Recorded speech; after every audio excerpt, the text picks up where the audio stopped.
Hello everyone, my name is Pearlescent Moon and welcome back to week 8 of my Minecraft ABuildADay challenge. For anyone new to this challenge, the basic idea is that I create at least one build per day for a full 365 or 366 day duration. This week preyed upon the task of transforming my old builds from years ago, with some even dating back to 2016. For those asking in the previous videos, I would also like to quickly add at the start here that if you would like to download the builds shown in this video, please check the description for more details where I provide more instructions there. Now much love to you all. With all that said, let's get into day 50. Looking at all my old builds, I decided to approach my old eagle build from 2016. I didn't find the shape to be much of an issue, so the focus was placed on improving the texturing of the build itself. I began by simplifying all the colour segments of the bird into base groups of colour, involving the separation between the body, head, wings, talons, and beak. The old colouring was very scattered and noisy, being the first thing we needed to fix. As it were, however, the palette was much more limited then, giving us that 1.14 opportunity to show the amazing gradient and shading potential of all the new blocks. I kept the general palette very similar, with brown for the wings and lower body, darkened with some grey and black tones on the wing tips. A wide range of blocks highlighted the head, tail and tops of the legs as referenced from the American bald eagle itself. The beak was also touched up to really make that yellow pop as vibrant as the real bird, as the old palette dimmed it with the use of birch and sandstone. During the retexture process, I did also touch up some of the body and wing shape that felt lacking, but overall it didn't need much. The difference a palette can make to a build can be quite substantial. With day 51 came the scorpion. In general, there was a lack of gradient in the colouring with quite oddly shaped pincers and noodle legs. I didn't expect there to be much that needed to be done until I really started to get into general recolouring. As the scorpion was predominantly coal blocks, it was very hard to see individual segments and blocks. Changing it to lapis clears up that vision tenfold, as if you turned on a light switch to see better. Try not to get too hung up on the palette of an organic, as the shape is going to define your overall direction and clarity. The same can be applied to structures, which is why I always start building with placeholder blocks first. After refining the overall shape a little more and tidying up a few messy segments, I changed the lapis to some nice brown concrete and got to making that organic pop with some texturing. I wanted to somewhat keep the base palette idea of the original, so I brought those dark coal blocks back for the deep crevices that would typically see a bit more shadow. This became contrasted with some grey and brown terracotta and nether brick as an accent block, pulling it away from the otherwise fairly monotone palette. Some lighter brown blocks worked as a nice highlight for small details on top, adding further texturing to the build. At the end of the day, I did feel like it could be vastly improved, as I didn't make super large changes to the shape. The legs could be straighter and longer, along with more volume to the body itself to really accentuate the curves. However, adding that small adjustment that still kept the original build was somewhat cool to see. Viewing it from a top view really shows that texture detail and effect it has on the build. The goldfish was one of my very first organic creations I had made. Even though there are clear places needing to be improved, I'll still say I am proud of the old me for building at the time. If any of you guys are on your building journey, I recommend keeping your old work so you can look back on it later and see how far you have truly come. A lot of people I have talked to who feel down about their current skills haven't reviewed their timelines. Look back, be proud of where you are, and have faith that you can build anything you want. These things take time. Regardless, although the fish retains the general goldfish shape, it was very rough and lacked smoothing or definition. This once again had to be addressed first before the revised texturing, so I converted all of the blocks to lapis blocks, with an exception to the glass, and went over it by hand, smoothing the shape and removing unnecessary block detailing. The fins were also quite wonky and janky, when real goldfish have rather smooth and flowing tails, so I referenced a shorter goldfish tail shape and went from there. I believe I could make this fish way more dynamic if I had curved the tail more on the X and Z axis, but the result appeared okay in the end anyway. Now moving on to the colouring. I was able to emulate similar patterns to the original using orange terracotta. This became my darker baseline that I was able to expand upon with an orange to yellow gradient in the brighter areas. I think it makes the different shape and organic flow of the fish pop just a little bit more. This is something you might struggle to get if you just colored it with the percentage replacement commands, that tends to look a lot more like noise than shape definition. For the belly, I decided to go with more of a birch and sandstone block palette to differentiate the belly from the sides and the top, and the eye was given a nice and subtle glass look with block bulking to make it bulge from the body itself. The fins were granted a nice web-like effect, with a gradient from orange to yellow and ending with orange and white glass, allowing it to marry into the overall build. Spruce did come in handy just to mark some of the darker areas that light might not hit as often. And with that, I decided to call the transformation done. I was quite happy with the end body shape result, as it was much more refined compared to the previous version. Day 53 was a Seahorse transformation. I created this build back in 2016 with both an original brown and extra ice palette variation. I decided to transform solely the brown one, as it took ages to texture just the one. The original block palette wasn't terrible, but there was a lack of gradient and a high volume of noise in the detail. I decided to remove all of that clutter detail and started the gradient coloring from scratch as I had done with the previous builds. This once again involved smoothing a few shape oddities and making that lovely S-bend I already had a little more smooth. I also found the flow direction of the fin mane I had going on didn't really make sense and removed it. Afterwards, remaking the curves flowing down instead of up.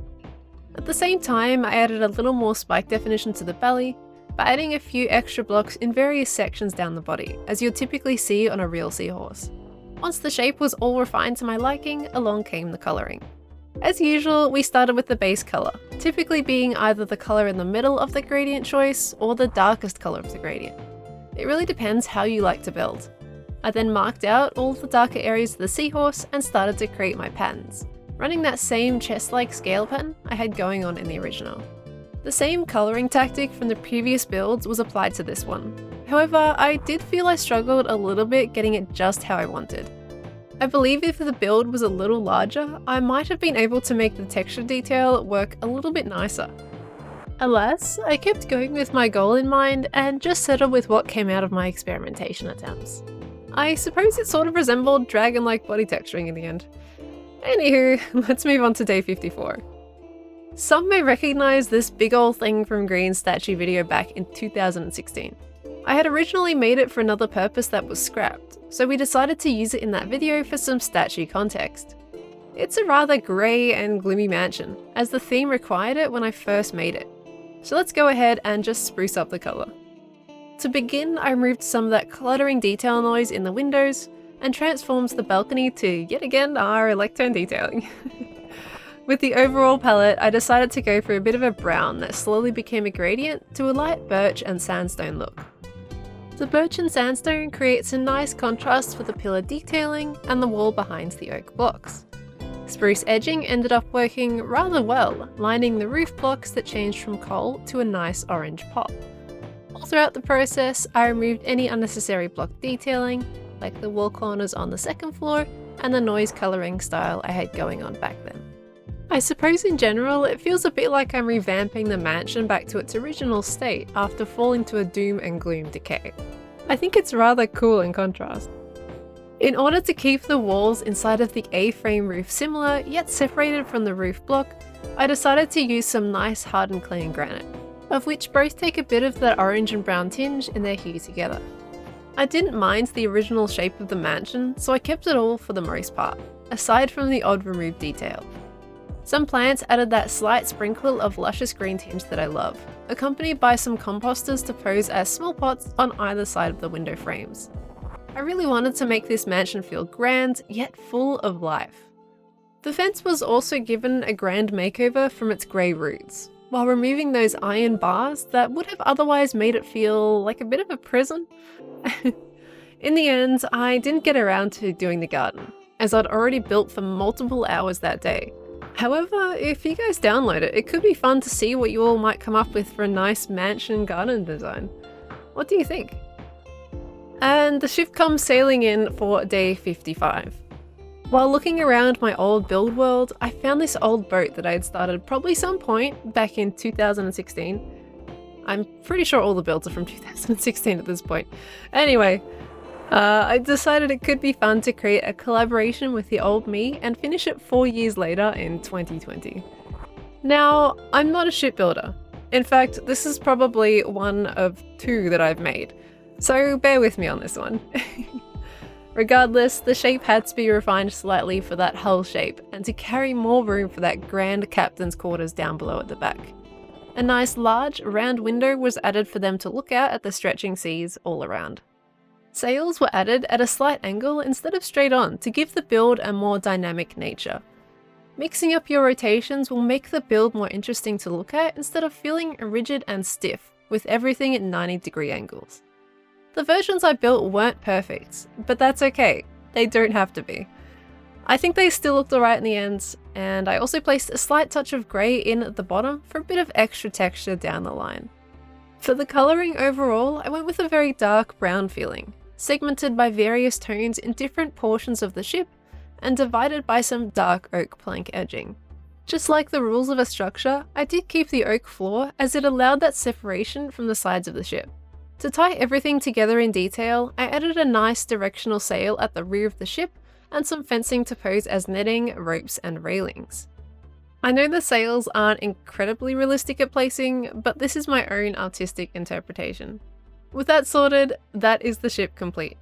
On the last day of this surprisingly time-consuming week, I scrounged my old server again and found this old, large house. I swear at this point we can just consider this a funky looking mansion and roll with it.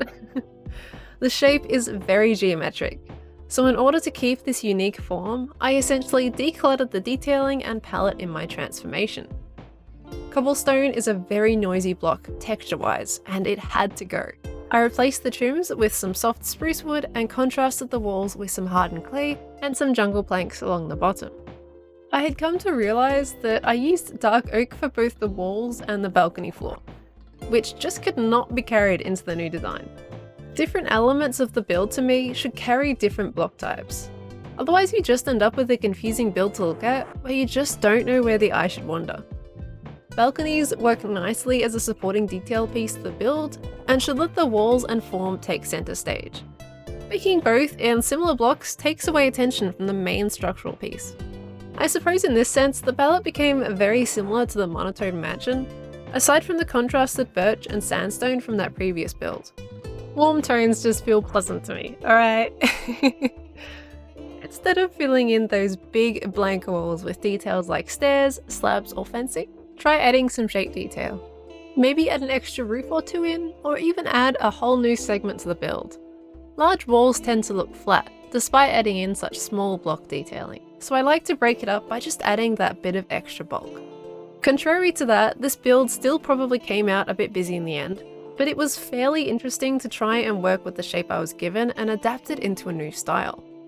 I got rid of the awkward step-shaped roof design and simplified it into varying degrees of A-frame angles, as well as that singular massive window at the front of the home. To solve that problem, I simply just divided it into new, segmented shapes with smaller windows. I feel like the roof gives this build a bit of a modern flair, yet at the same time trundles back to cabin-like roots overall. Have you guys seen this style anywhere in real life? I'm very curious. Regardless, with that build completed, that marks the end of week 8 of the ABuildADay challenge. What did you guys think of the task this time round? What type of theme would you like to see done in the future? Feel free to let me know in the comments below. Thank you all so much for watching this video and tuning into the series. I hope you enjoyed it, and maybe I'll see you in the next one. Maybe? We'll see. Alrighty, I'll see you all next time. Bye guys!